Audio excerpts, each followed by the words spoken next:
Bien, les decía que empezando a hablar un poquito acerca de la reunión, lo que quiero es que establezcamos cuáles van a ser las fechas que vamos a utilizar para la presentación de proyectos. ¿Se recuerdan que teníamos pendientes más o menos la definición de cómo íbamos a trabajar con las aplicaciones que ustedes están desarrollando?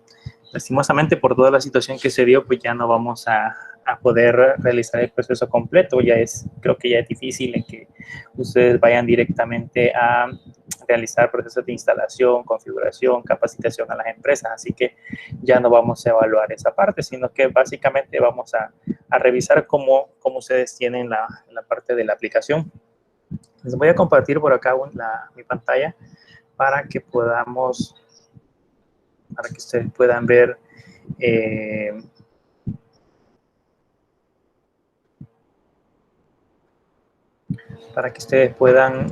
ver cómo vamos a hacer la asignación de las fechas.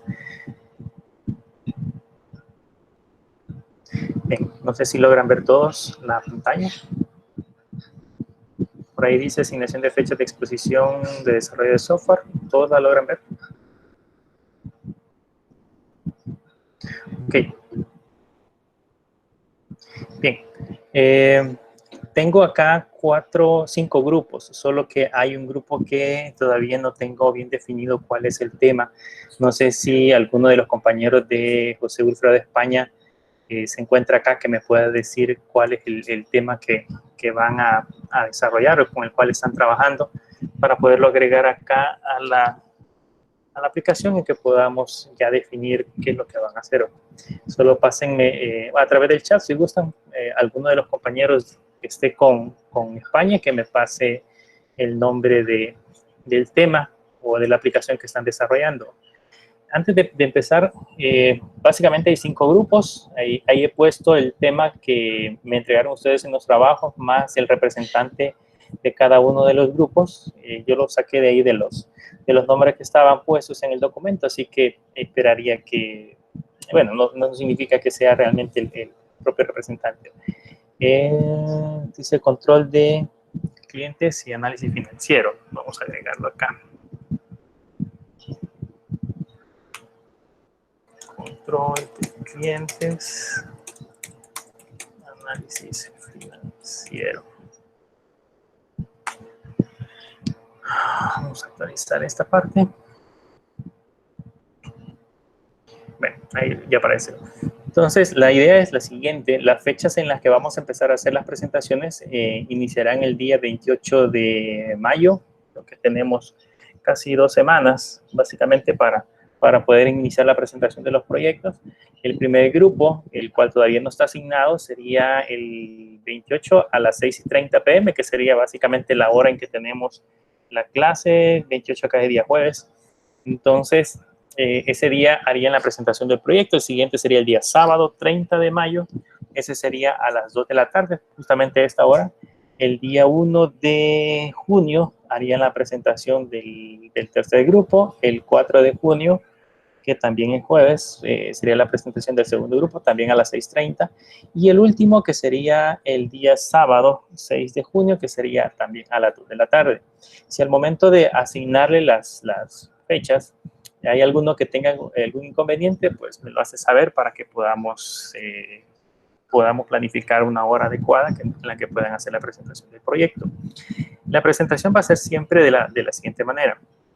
Como son grupos de 5, hay unos grupos de 3, 4, 5 más o menos, entonces el día y la hora en que les toque conectarse, yo les voy a dar siempre un link, al igual que lo hicimos el día de ahora, con una reunión en Google Meeting, y a través de ese link ustedes van a poder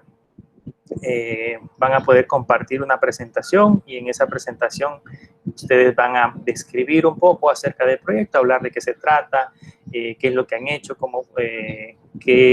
digamos, de dónde sacaron la información, todo lo que tenga que ver con la idea general del proyecto, pues en una presentación en PowerPoint, por ejemplo, y luego después hacer la presentación de la aplicación. Lo que quiero que me muestren es cómo funciona, qué es lo que hace.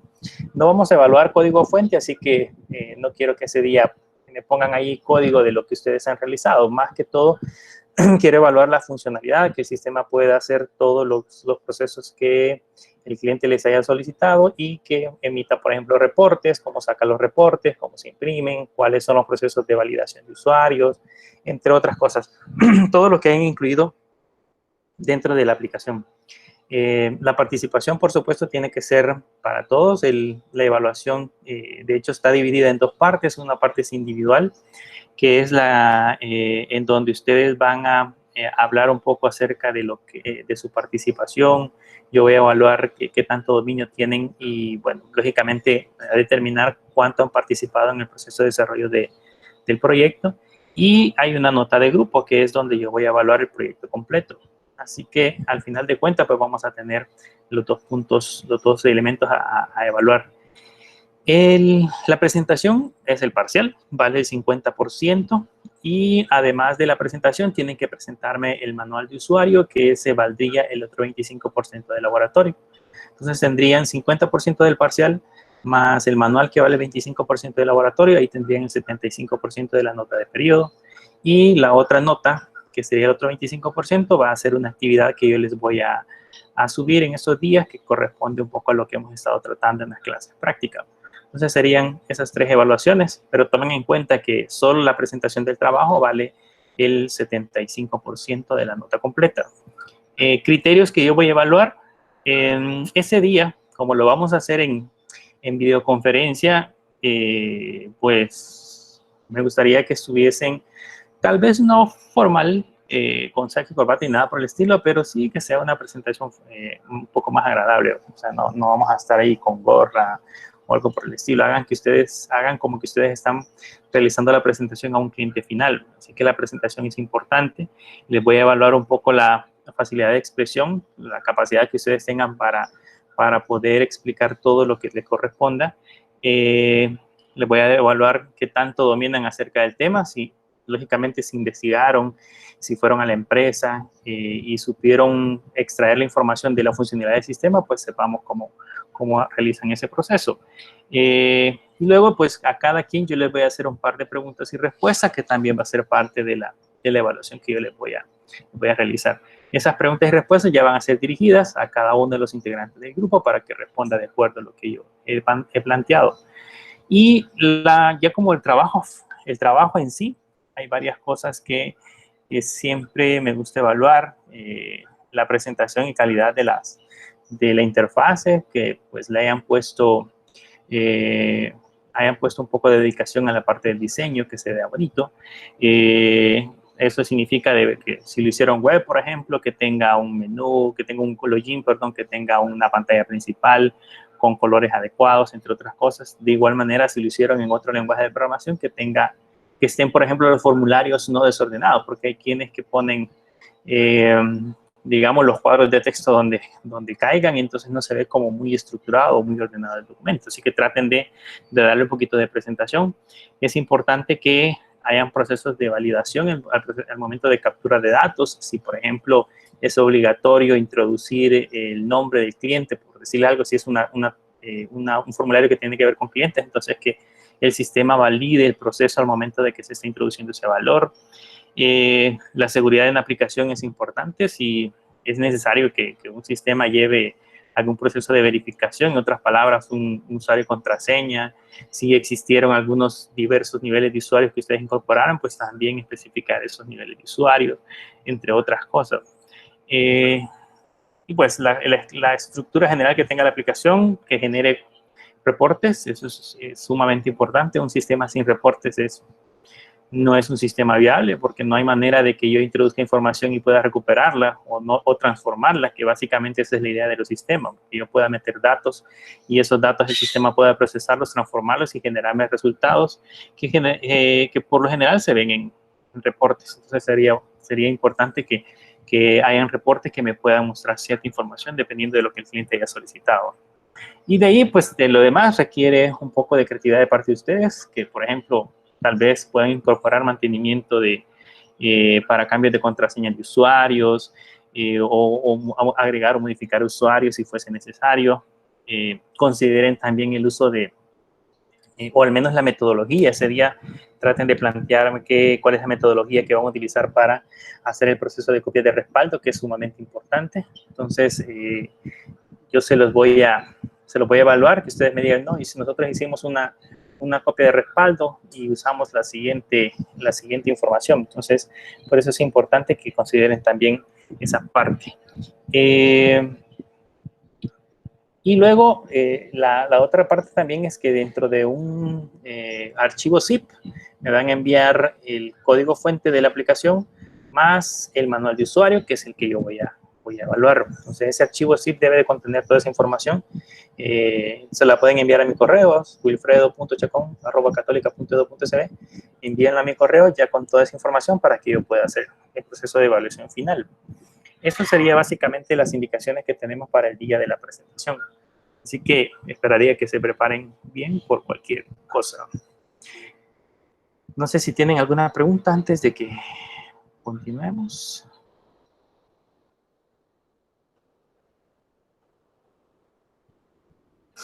El código fuente, aquí tenemos una pregunta, dice, el código fuente, separamos el código para cada formulario. Pues la idea es que me lo envíen si por ejemplo es un código en Java, envíenme el proyecto completo en Java. Ahí pues yo después lo voy a abrir en el editor que corresponda para poder chequear algunas cosas. Pero lo que yo quiero es que pongan el código fuente para ver que ustedes realmente lo han desarrollado. No sé si tienen alguna otra pregunta antes de continuar. ¿Alguien que tenga alguna duda? ¿No? Bien. Normalmente cuando estábamos en clases presenciales, supongo que algunas extrañan las clases presenciales, cuando estábamos ahí en la universidad, normalmente al momento de decidir las fechas en que íbamos a realizar las presentaciones de los proyectos, si se recuerdan, lo hacíamos de manera aleatoria. O sea, alguien en ese caso iba a traer un papelito y ese papelito es el que le permitía. Entonces, ahora lo vamos a hacer de manera aleatoria, pero usando un software. El software ahí en pantalla, lo que ustedes están viendo en pantalla, tiene en la parte de arriba los temas y los representantes, y en la parte de abajo las fechas. Y hay un botoncito que dice asignar, que va a ser un proceso de colocar cada tema en el día que le corresponda de manera aleatoria. Aquí me preguntan cuál es el porcentaje individual de la presentación final. Vamos a tener para la presentación final una nota individual del 40% y el trabajo como tal vale el 60%. Así que, por ejemplo, si alguien por algún motivo no me contestó ninguna pregunta, ni hizo una participación, ni nada por el estilo, pues va a tener 0 en la nota individual y dependiendo de cómo sea el trabajo, máximo podría llegar a tener 6. Si el trabajo está completo, si el trabajo le hacen falta algunas cosas, pues ahí va a ir disminuyendo. Así que en alguna medida traten de prepararse el porcentaje, digamos, del parcial. La presentación en el parcial vale el 50% del parcial, pero de ese 50%, digamos que vamos a dividirlo en una nota global. Si se sacan 10 es porque tuvieron 4 en nota individual y 6 en la aplicación. De ahí va a disminuir. ¿Alguna otra pregunta antes de? ¿No? Entonces vamos a hacer la asignación. En un principio quise hacerlo para que ustedes hicieran clic en un botón, pero se nos iba a hacer demasiado complicado para que lo estuviéramos cada quien dando clic, así que mejor lo vamos a hacer así al azar. Entonces acá espero que crucen sus dedos para ver que ya les toca. Y ahí está listo. El 28, que es el sistema de control de servicios, que sería para José Miguel Menéndez, sería el 28 de mayo a las 6:30. El 30 de mayo le tocaría al Actos de la Providencia, que es de Francisco Javier. El 1 de junio, el control de clientes y análisis financiero de José España. El 4 de junio, el control de autoservicio y venta de autos de José Artiga. Y el último sería para Herbert Rodrigo Castro Morán, que sería creo que es el último día de clases. En el periodo anterior se hicieron 2 semanas para la elaboración de parciales, pero para este periodo la universidad solamente nos ha dicho que se va a realizar en la primera semana de junio, así que pues básicamente el 6 de junio estaríamos teniendo la última clase. Si alguien tiene algún problema con la hora de la presentación, me lo hacen saber por correo electrónico y ahí nos ponemos de acuerdo para ver en qué fecha podríamos cambiarlo y pasar y empezar a hacer la parte de la presentación. ¿Una pregunta? ¿Duda? ¿No? ¿Seguros? ¿Nadie insatisfecho? No. Bien. Si hay alguien insatisfecho, vamos a ver. Ah, todo bien, dice. Ok. Eso era parte de lo que quería mencionarles, un poco acerca de la presentación. Saludarlos así en vivo porque ya vi que no teníamos rato de no vernos. José el primer grupo dice que un poco de piedad. No se preocupen, yo entiendo que este problema que hemos tenido con respecto a las clases y bueno, todo lo que ha pasado, pues nos ha hecho que cambiemos un poquito la dinámica. Supongo que cada quien ha estado pendiente y es un poco más difícil, por ejemplo, responder las preguntas a cada quien porque en su computadora cada quien tiene configurado de manera diferente incluso los servicios que nosotros utilizamos y las cosas que hacemos, pero pues la idea es ir tratando de responderles para que ustedes puedan solventar todas sus dudas. Este cuadro se lo voy a poner en la plataforma para que lo tengan ahí también pendiente y sepan el día que les corresponda. No sé si tienen alguna otra duda.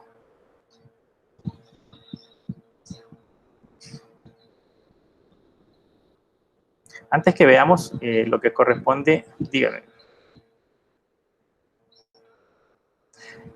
Las notas del segundo periodo. Todavía las estoy calificando, pero espero que este fin de semana ya esté todo listo. Yo esperaría que la otra semana ya las tengan en la plataforma de notas y puedan chequearla. Pero no ha salido tan mal. Creo que no estuvo tan difícil todo lo que les puse. Dice que todavía quedan 10, dice. La otra semana se van a dar cuenta. Ok. ¿Qué más? No sé si tienen otra duda con respecto a lo que vimos, que es la parte del uso de los web services. Es lo que terminamos en la clase anterior. ¿Todo les ha funcionado o hay alguien que ha tenido algún inconveniente?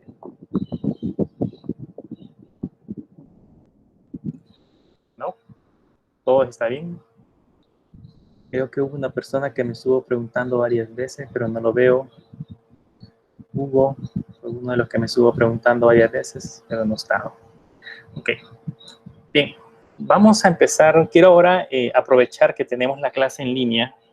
Quiero aprovechar para que hagamos una introducción al uso y manejo de GIMP. Voy a quitar esta pantalla porque les voy a compartir otra. Quiero que hablemos un poquito acerca de cómo funciona el manejador de versiones y que en alguna medida ustedes estén preparados para que lo puedan utilizar más adelante. De hecho, Git es una herramienta muy, muy buena para trabajar en el área de desarrollo, así que creo que les va a servir de mucho que toquemos ese tema en este momento. Y si nos alcanza el tiempo, pues vamos a ver al menos cómo se puede hacer para instalar.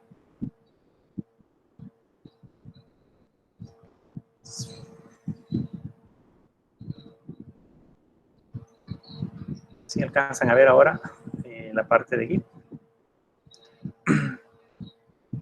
Bien, esta es una presentación que yo encontré por ahí para que hablemos un poquito acerca del tema, pero igual ustedes pueden encontrar más documentación. Lo que yo quiero nada más es hacer un resumen de lo que se trata un poquito este sistema manejador de versiones. Creo que a muchos de ustedes les ha dado problemas cuando hacen trabajos colaborativos o en el caso diseñar aplicaciones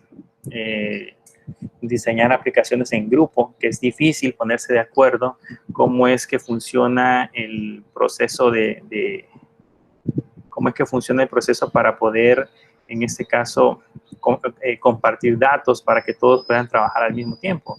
Es bien difícil y por eso existe este software que se llama Git.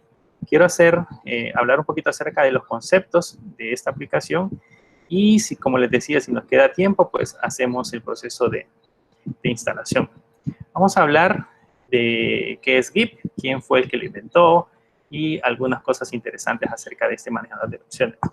Según Wikipedia, pues la enciclopedia más grande de Internet donde podemos encontrar toda clase de información, Git es un software de control de versiones diseñado por Linus Torvalds, pensando en la eficiencia y la confiabilidad del mantenimiento de versiones de aplicaciones cuando estas tienen un gran número de archivos de código fuente. Hace muchísimos años, creo que todos conocen a Linus Torvalds, hace muchísimos años, él era el encargado, quizás la persona centralizada en aplicar todos los cambios al kernel de Linux. ¿Se imaginan si tengo un proyecto colaborativo y cada quien me aporta sus ideas y yo quiero incorporar esas ideas al código fuente? ¿Cuántos correos electrónicos o cuántas posibles soluciones voy a tener para poderlas incorporar y cuántos trabajos requiere el estar realizando ese proceso? Entonces, para Linus Torvalds era complicadísimo, era difícil estar recibiendo todo ese tipo de datos. Y la gente en ese entonces lo que le decía es de que utilizara un manejador de versiones, porque Git no es el primer software que realiza ese proceso. Existen otros software en aquel entonces que ya podían manejar versiones de software, versiones de aplicaciones. Pero, pues, conociendo a Linus Torvalds, pues no quería utilizar un software de terceros en el código fuente de Linux. Entonces él, pues en ese entonces dijo, no, yo voy a crear mi propio manejador de versiones, voy a hacer mi propio software que me permita administrar de manera eficiente cada uno de los cambios que se realizan en el software. Y fue así como creó Git, que es ahora uno de los más populares y más utilizados en el mercado. Pero ¿qué hace en sí un manejador de versiones? Lo que yo les mencionaba, si yo estoy trabajando con un proceso colaborativo y alguien, por ejemplo, me comparte código o modifica parte del código y nosotros queremos incorporarlo, es bien complicado porque tengo que ver en qué archivos esta persona trabajó, qué cambios realizó, si esos cambios que realizó no afectan el código que yo ya tengo incorporado en mi aplicación. Y es un poquito más complicado. Si, por ejemplo, después de cierto tiempo tenemos problemas con el código, digamos, teníamos una versión estable hace 15 días y por todos los cambios que le hemos venido desarrollando, esos cambios hicieron de que el código se volviera inestable. Entonces, a veces es más difícil regresar a una versión estable para volver a comenzar de nuevo. Es difícil, por ejemplo, revertir todos los cambios que se hayan realizado. Entonces, uno a veces, por ejemplo, trata de hacer versiones del software creando diferentes carpetas. Creo que muchos lo han experimentado. Uno tiene la carpeta con el software, la versión 1.0. Después está la versión 1.1, la versión 1.2, versión 1.3 y así tiene una gran cantidad de carpetas. Incluso normalmente no las nombra con versiones, sino que le pone nombres quizás más descriptivos. Uno le dice software versión final o software versión final o software versión final. Entonces, y después cuando uno llega dice cuál es la que realmente era estable. Entonces, para evitar tener todo ese montón de carpetas con códigos en mi computadora, es que surgió este manejador de versiones.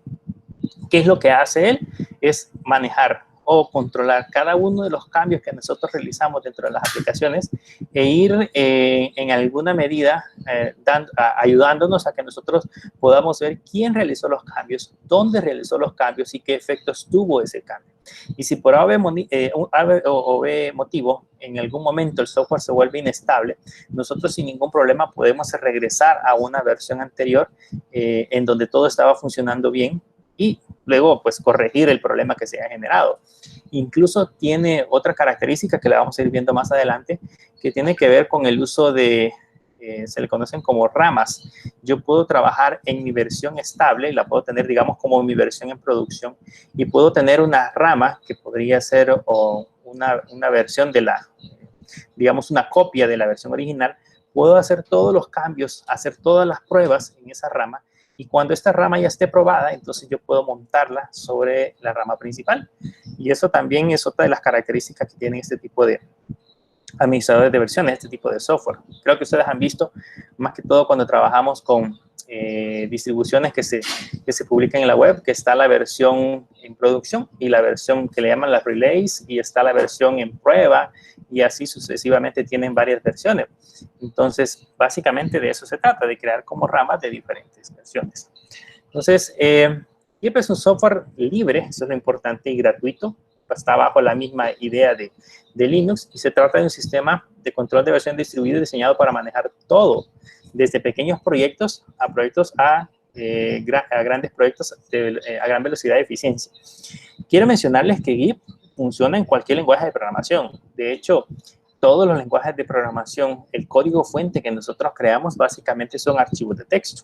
Ustedes trabajan en una aplicación en Android Studio, crean un proyecto en Android Studio y van a revisar sus archivos, aunque son archivos XML o son códigos creados en Java o son algunas definiciones digamos, de configuraciones de la misma aplicación. Cada uno de ellos son archivos de texto. Así que los cambios que se registran son sobre esos archivos de texto.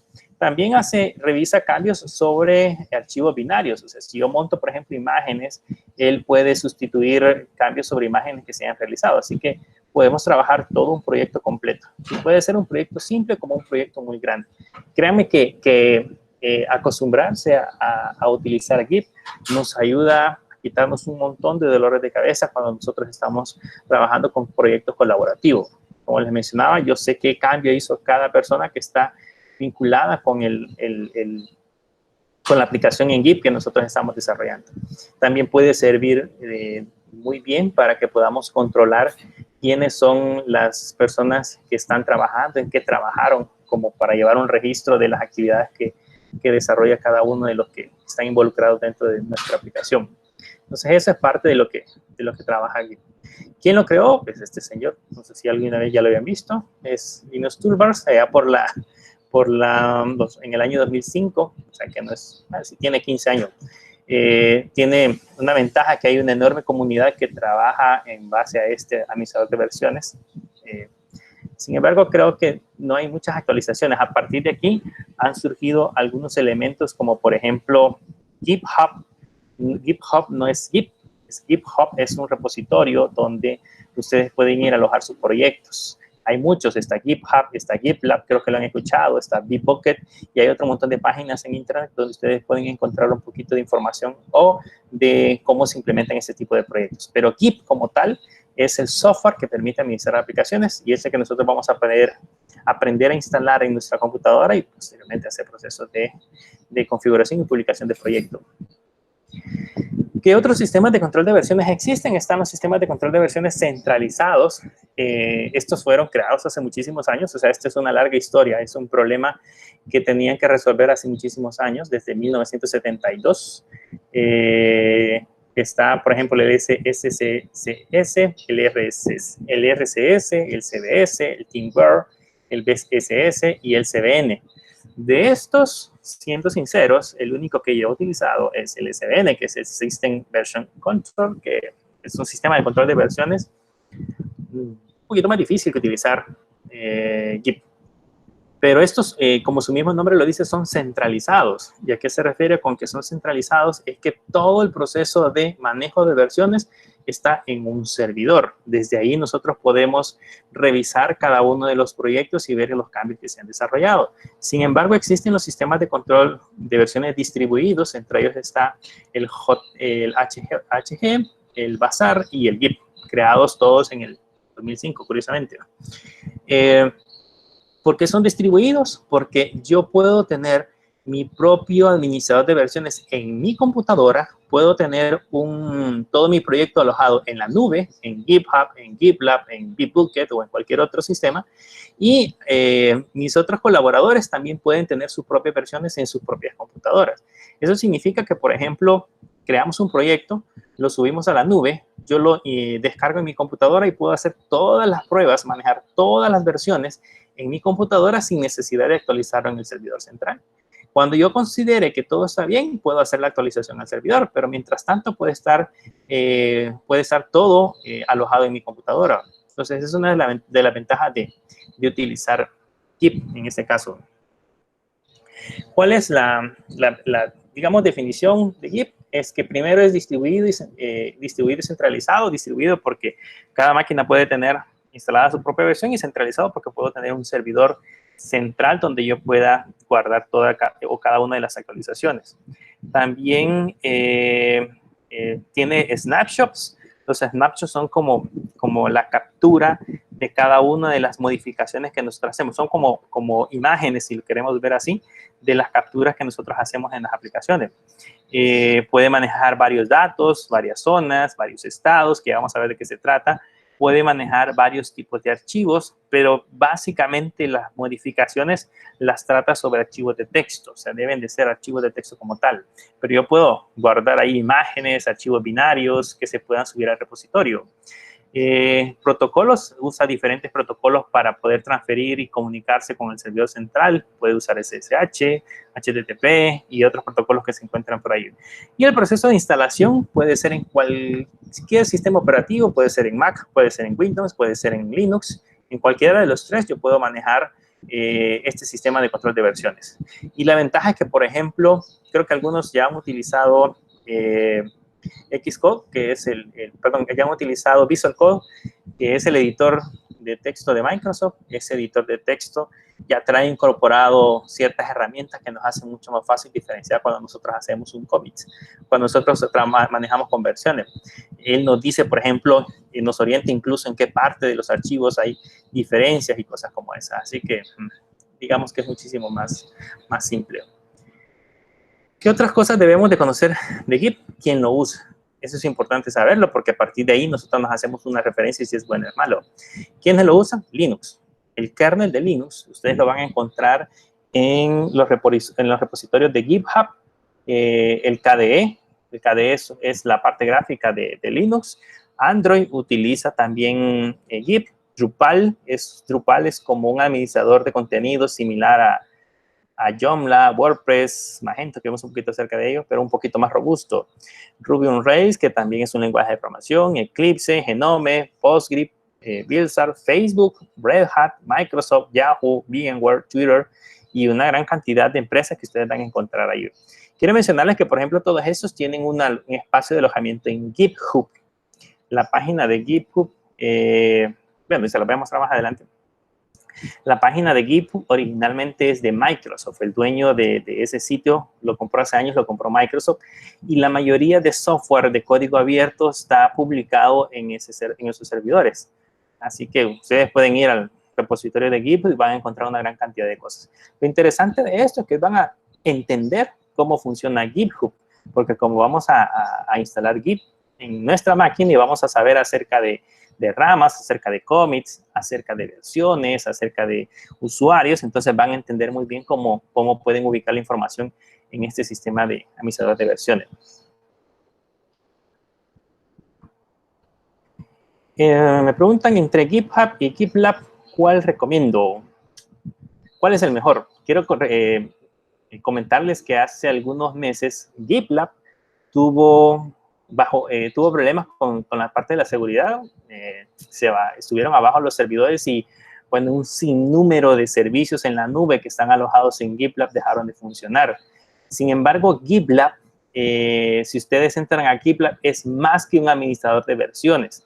Ustedes pueden encontrar, tanto en GitHub como en GitLab, pueden encontrar una gran cantidad de herramientas para procesos de trabajo colaborativos.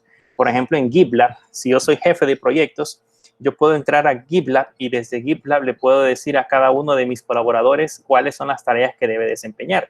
Y en su usuario van a aparecer ya creados los procedimientos para que él empiece a realizar el proceso. Y puedo hacer también procesos hay un concepto que se utiliza para poder colocar un sistema de una aplicación en línea de manera automática. Eso lo tiene GitLab también de manera mucho más simple. Así que decidir entre GitHub y GitLab es un poco difícil. Creo que deberían de entrar a usar cualquiera de los dos. Actualmente, por ejemplo, GitHub, los repositorios son ilimitados. Antes uno podía subir un número de aplicaciones limitadas, privadas, y el resto tenían que ser públicas. hoy pues es ilimitado lo que ustedes pueden tener en privado, así que al final de cuentas ambos tienen buenas cosas y malas cosas. Muchos se han pasado a GitLab porque GitHub pasó a ser de Microsoft, mucho. Pero créanme que GitHub es buenísimo también. Y esto es como la tendencia, estar utilizando administradores de versiones en la nube que le permiten hacer procesos de mandar a producción de manera automática un software. Es como una tendencia, así que bueno, aprenderlo a usar. Un poco acerca de la teoría de GitLab.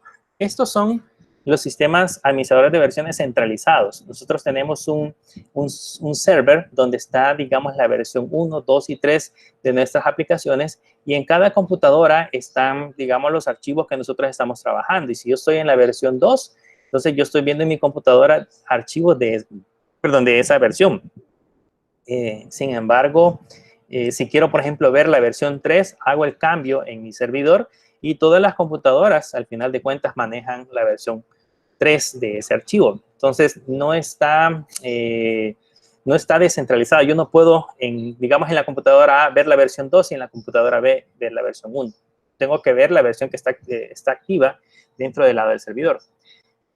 Por otro lado, los sistemas de control de versiones distribuidos es diferente, porque tenemos el servidor que va a tener la versión 1, 2 y 3, y yo en cada computadora voy a tener también la versión 1, 2 y 3. Y yo voy a poder, por ejemplo, en la computadora A tener activa la versión 3 y en la computadora B tener activa la versión 1 y estar trabajando en cualquiera de esas versiones si yo necesito, y posteriormente hacer las actualizaciones directamente al servidor principal. Entonces, esa es una ventaja de utilizar Git, que cada máquina se convierte, digamos, como un pequeño servidor. De hecho, en teoría, si mi servidor principal falla, el servidor que tengo en la nube, así como en el caso de GitLab, si el servidor de GitLab falla, yo tengo una copia de toda mi aplicación en mi computadora personal. Entonces, podría decirse que esa información se encuentra distribuida. Más o menos así es como funcionan los sistemas distribuidos, que, digamos, en la parte de arriba ustedes ven versión 1, 2, 3, 4, 5, y cada uno de estos archivos están ligados al servidor principal. Entonces, si yo tengo el archivo A, está ligado a la versión 2 que tengo en el servidor. De hecho, yo puedo tener una versión 1, una versión 2, una versión 3, una versión 4, todas en el servidor, mientras que en el distribuido puedo tener en el servidor la versión 1 y en mi máquina la versión 2, que es como se muestra en el esquema de la parte inferior. En la parte inferior, si notan, ahí aparecen las versiones en el servidor y abajo puedo o no tener las versiones en cada una de las computadoras. Entonces, eso es una ventaja muy sustancial. En el caso de Git, la mayoría de operaciones son locales. Yo puedo hacer pruebas locales. O sea, yo puedo tener todo el entorno de testing, digámoslo así, de pruebas en mi computadora local. Puedo hacer cada una de las pruebas necesarias para que el sistema funcione. Y cuando yo estoy seguro que ya está listo, puedo subir eso al servidor principal. De hecho, por ejemplo, en el caso de hoy que va a estar de moda el trabajo en casa, el home office, el Git es una de las herramientas muy importantes para poder controlar a la gente que trabaja desde casa. Porque básicamente, por ejemplo, una persona sabemos que tendría que estar sentada a las 8 de la mañana, eso no lo sabemos, pero podríamos decir que está sentada a las 8 de la mañana y él empezaría a digitar código y a hacer pruebas en su máquina local. Y lo que tendríamos que decir, por ejemplo, es que al final del día, a las 5 de la tarde, 5 y media de la tarde, él suba los cambios que realizó hacia el servidor. Y al momento que suba los cambios al servidor, el jefe, digamos, o el administrador del proyecto, él podría ir a revisar todos los cambios que ha realizado y ahí decir, ah, sí, ha trabajado durante todo el día, o no, pues no ha estado haciendo mucho, o preguntarle por qué es cada uno de esos cambios. Entonces, la mayoría de operaciones son locales y nosotros actualizamos el servidor hasta que sea necesario. Git tiene una integridad fuerte gracias a un SHA-1. Esa integridad significa de que las verificaciones de cambios que nosotros realizamos o que nosotros verificamos, cada uno de los datos que cambiamos evita que puedan ser modificados en el momento que se transfieren, por ejemplo, hacia el servidor. Pues, si alguien por A o B motivo captura la información que nosotros llevamos, hay una verificación, hay un algoritmo que verifica la integridad de esos datos y al final, cuando llega al otro lado, se realiza esa integración y si los datos están malos, pues no se actualiza. Eso lo va a seguir. Lleva un control de checksum. Ese checksum es como un carácter especial que es el que verifica que el archivo llegue completo al otro extremo. Git generalmente solo añade datos, casi nunca borra nada. Ese casi nunca borra nada creo que es relativo. Nosotros sí hemos tenido algunos problemas con algunas actualizaciones que algunas veces nos ha borrado archivos, pero la ventaja es que podemos regresar. Eso sí es cierto. O sea, por lo tanto, todo queda registrado y todo es recuperable. Nosotros hemos tenido problemas, por ejemplo, que en nuestro servidor de producción tenemos la versión principal y nosotros estamos haciendo cambios en una rama específica. Pero como en el servidor de producción hay, digamos, es un sistema donde los usuarios están subiendo archivos, están borrando archivos. Entonces, lo que sucede es que, por ejemplo, cuando yo intento actualizar, hay archivos que no están en el repositorio. Y como no los encuentran, los borra. Pero nosotros lo que hemos hecho es de que los archivos que son subidos por el cliente, ya los movimos fuera del repositorio, los tenemos en una carpeta aparte, y eso hace que no nos afecte la aplicación principal. Pero eso ya son técnicas que ustedes van aprendiendo conforme van trabajando con el proceso de Git. Pero créanme que es una gran cosa para poder trabajar con la parte de las aplicaciones. Git tiene 3 espacios o 3 estados que debemos de aprender a entender. Está nuestro Working Directory, que es nuestro directorio de trabajo, es donde nosotros tenemos nuestra aplicación, que podría ser, por ejemplo, bar, www.html. Ese sería nuestro directorio de trabajo. Y tenemos nuestra staging área, que es como una área intermedia antes de llegar al repositorio central. ¿Qué es lo que sucede? Cuando nosotros estamos en el Working Directory, ahí están los archivos originales que pueden estar, digamos, guardados en el repositorio o pueden estar, o que nosotros hayamos hecho algún cambio específico. Cuando nosotros decidimos pasar esos cambios del Working Directory, hacemos una coma que agreguemos, por ejemplo, un punto y coma que agreguemos a un archivo, eso sigue estando en el Working Directory, y cuando nosotros decidimos pasar ese cambio al Staging Area, entonces es como una área de intermedia en la que nosotros podemos verificar qué cambios se han realizado y optar por o revertirlos o guardarlos en el repositorio. Y luego pasan ya directamente al repositorio. Cuando ya estemos utilizando los comandos, ahí se van a dar cuenta las diferentes áreas que pueden existir o cómo funcionan ese proceso dentro de Git. Hay que definir 3 cosas importantes. El lugar de trabajo es donde nosotros realizamos las modificaciones. Esto es nuestro directorio. Es, como les decía, bar, www, HTML, ahí está toda esa información. El área intermedia es donde estarán las modificaciones que después irán al commit. O sea, cada vez que yo haga un cambio y lo acepte, se va a ir al área intermedia. Pero el hecho que esté en el área intermedia no significa que ya esté guardado en mi repositorio principal. Git realiza un seguimiento de esos archivos antes que nosotros los pasemos al área confirmada. El área confirmada es donde ya hemos realizado un commit. El commit es cuando ya nosotros decimos guarde estos cambios. Era algo similar a lo que vimos cuando hacíamos transacciones, ¿se acuerdan? Estábamos trabajando con MySQL, que hacíamos un commit. O sea, nosotros tenemos un área intermedia donde la información todavía no está guardada, pero al hacer el commit, automáticamente se guarda. Y ahí es donde ya tenemos el repositorio y tenemos una versión nueva, y por lo tanto pasaremos automáticamente a nuestro lugar de trabajo, que ya es donde ya está guardada la información, y el ciclo vuelve a comenzar. O sea, después de que yo hago un commit, vuelvo otra vez a mi lugar de trabajo y puedo seguir haciendo modificaciones. Esa es la idea. Y ahí están los 3 estados por cada zona. El committed es cuando ya nosotros hemos hecho un cambio, que eso es en la zona 1 y en la zona 3. La zona 1 es mi directorio de trabajo y la zona 3 es el repositorio. Entonces, el estado committed es cuando yo no he hecho, o sea, cuando yo guardé mi repositorio y todo está intacto. Entonces, yo estoy en la zona 1 de trabajo y estoy en la zona 3, está guardado.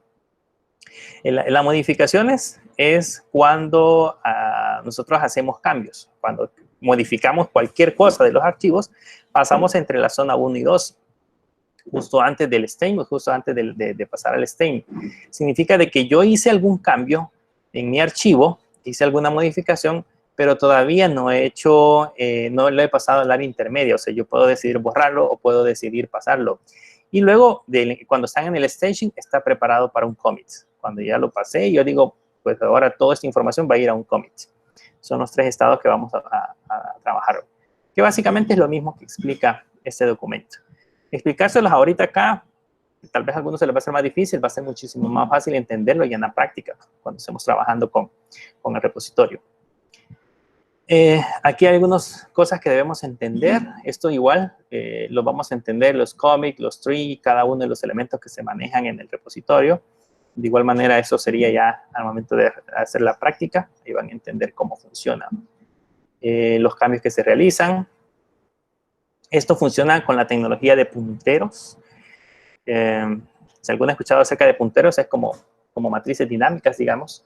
Hay un puntero que se llama heal, que apunta a la rama principal, y de ahí nosotros podemos hacer que ese heal apunte a una rama secundaria, por ejemplo. Las ramas son como versiones. La rama master es donde yo tengo todo mi código principal. Y a partir de ahí, por ejemplo, puedo crear otra rama que se llama testing. En esa testing yo puedo hacer cualquier cosa y no afecta a mi rama principal. Cuando en el testing yo termine de hacer los cambios y digo, sí, está correcto, lo puedo pasar al máster y ya funciona de manera adecuada. Entonces, esa es la manera en cómo lo hacemos. Y estos son los protocolos que utiliza. Está el local, que son los cambios que nosotros normalmente hacemos en nuestra computadora. El HTTPS o HTTP, que es con lo cual nosotros subimos a los servidores en la nube. Y el SSH, que también puede ser utilizado. Es un poco más eficiente, solo que ahí no lo podemos hacer en modo... con el SSH no lo podemos hacer en modo anónimo. Y está el protocolo GIP, que es el que normalmente utilizamos para hacer cada uno de los cambios.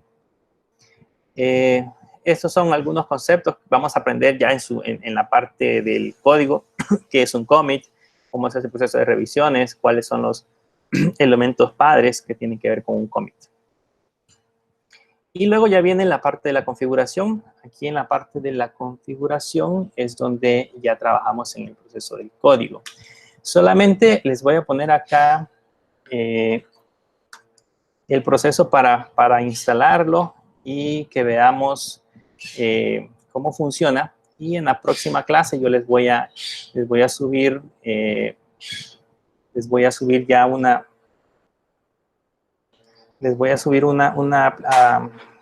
clase donde ya vamos a hacer un ejercicio. Vamos a quitar, voy a compartir otra pantalla, sea la máquina virtual. Déjenme unos segunditos.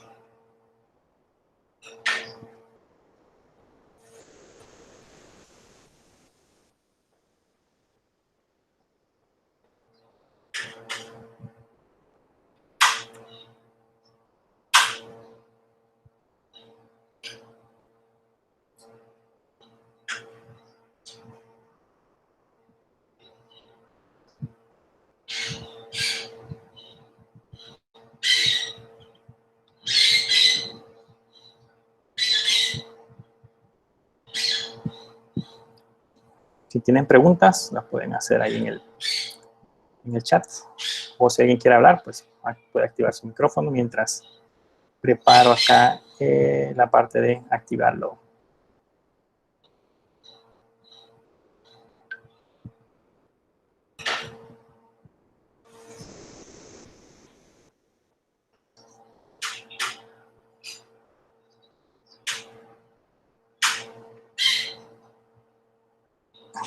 No sé si alcanzan a verlo bien.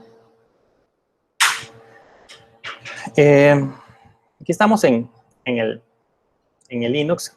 Quiero mencionarles que pues lo vamos a hacer ahorita en la consola de la máquina virtual, pero este proceso ustedes lo pueden hacer en Mac o lo pueden hacer en Windows sin ningún problema. Pueden entrar a la página oficial de GIP, pueden colocar en Google nada más GIP y ahí les va a mandar a la página oficial, y en la página oficial pueden descargar el software para cualquiera de las versiones que vayamos a utilizar. En nuestro caso, pues espero que les encante Linux, así como a mí. Vamos a trabajar aquí en Linux. Vamos a entrar a la consola.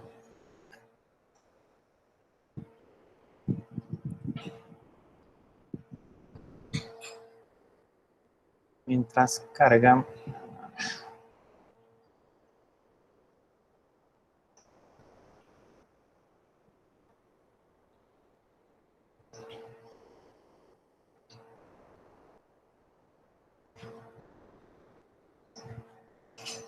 En sí hay un problema que tuvieron algunos con GIP.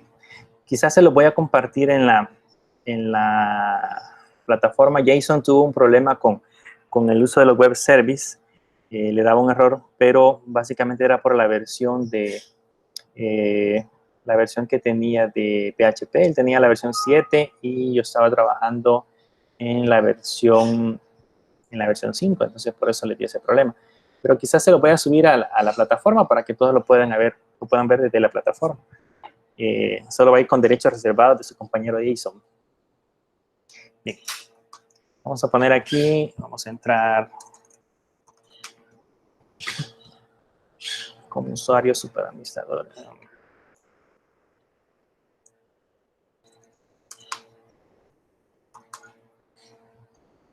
Bien, entonces, ¿cómo hacemos para instalar Git?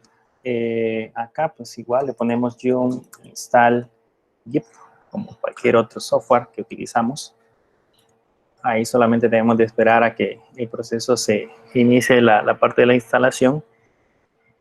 En Linux hay un instalador, ustedes lo descargan y lo instalan, solo le dan siguiente, siguiente, siguiente, y él va a instalar el Git. La ventaja que tienen en Windows que ustedes pueden utilizar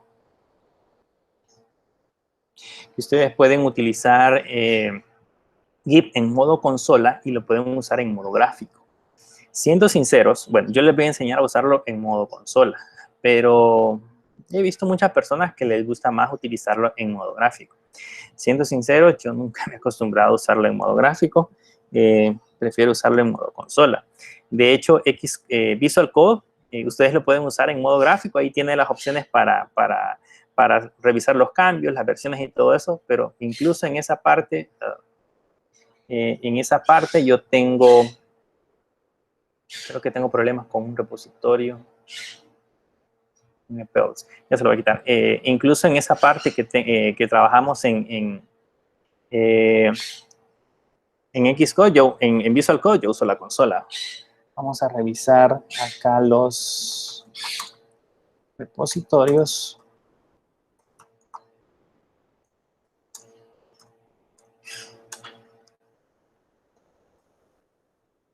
Aquí tenemos un EPELS. Vamos a borrar los EPELS.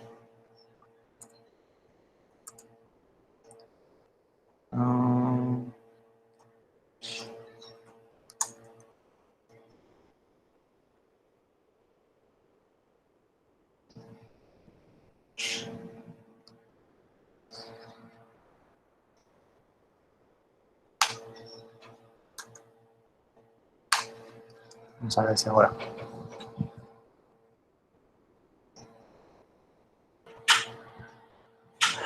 ¿Alguna pregunta mientras instala? ¿Dudas que tengan? Esta clase siempre yo la voy a subir a la plataforma en video para que la tengan disponible. Pero si tienen alguna pregunta, pues ahorita pueden aprovechar. Alguien podría decir, esto nos tendrían que haber enseñado antes de que empezáramos a programar. Pero quizás es mejor que lo aprendan ahorita porque esto les va a servir mucho en el trabajo, así que lo van a tener fresco. Si alguien quiere empezar a trabajar ya pronto, muchas de las empresas les piden que hagan uso de manejadores de versiones para diseño de aplicaciones colaborativas. Así que es importante que lo sepan manejar muy bien.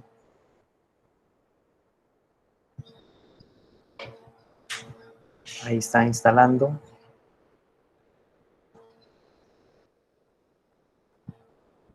Esto de hacerlo en una máquina virtual es un poco complicado por el hecho de que es más lento, pero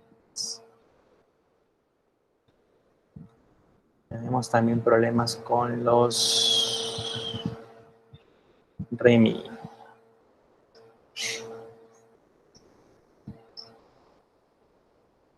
Vamos a esperar. Hay varios REMI. Creo que aquí en esta máquina intentamos instalar algo que probablemente nos dio conflicto. Si el caso no funciona, les voy a subir ya un video donde ya esté instalado. Aquí me está dando problemas los repositorios del REMI. Vamos a ver si se quita.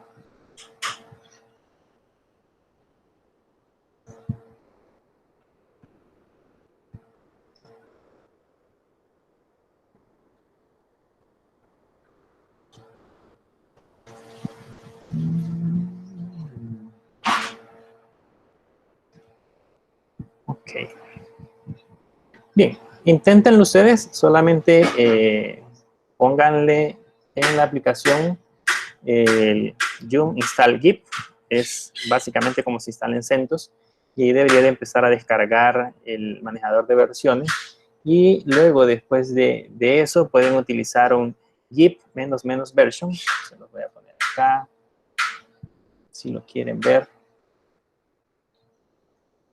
Cuando ya esté instalado, pueden utilizar un git --version, y ahí les debería de aparecer el git que se ha instalado. Son las dos cosas que quería que hiciéramos este día, ya que no nos está dando. Déjenme ver si quito los REMI. Vamos a ver si quitamos los REMI.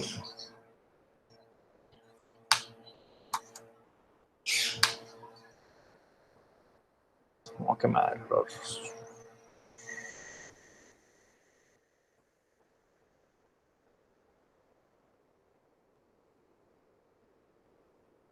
Hay un proceso.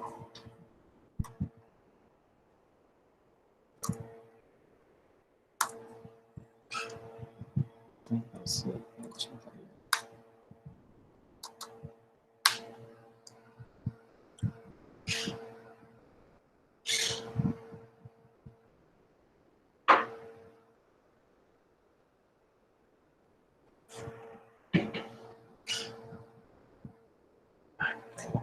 y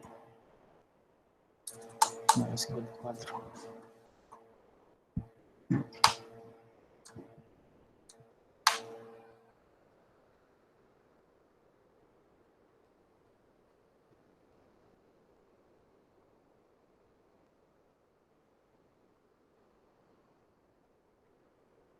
Ahí sí.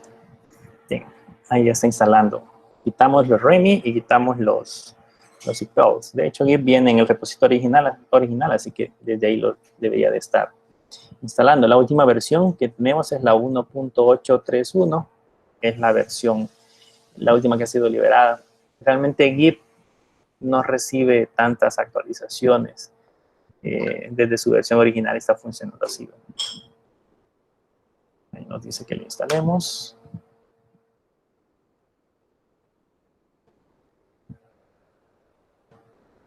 Y ya está descargando. También el paquete es muy pequeño, no es tan complicado. Creo que ahí es mi internet, que es un poco más lento.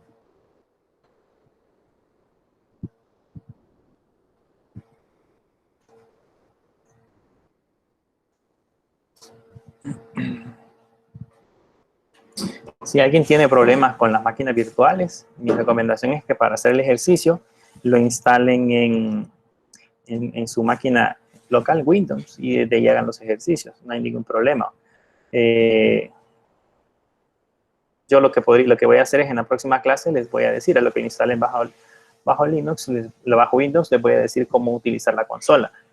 De hecho, todos los ejercicios los vamos a hacer en modo consola. Así que pueden hacer uso de la consola desde Windows. De hecho, la consola es como que es en Linux. Tiene los mismos comandos.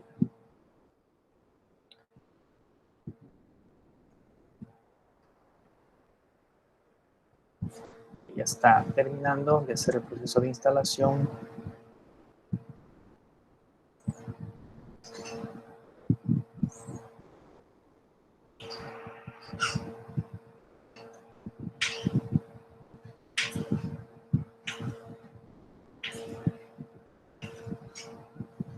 Esto, si ustedes lo instalan en un servidor en la nube, es súper rápido.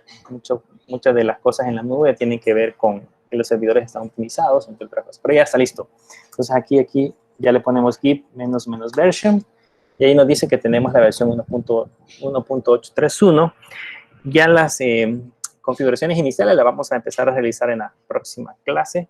Ahí les voy a explicar ya en síntesis cómo funciona Git. ¿Alguna duda? ¿Pregunta que tenga? ¿No? La ventaja de las virtuales es que todos están callados. Es muchísimo más fácil. Bien.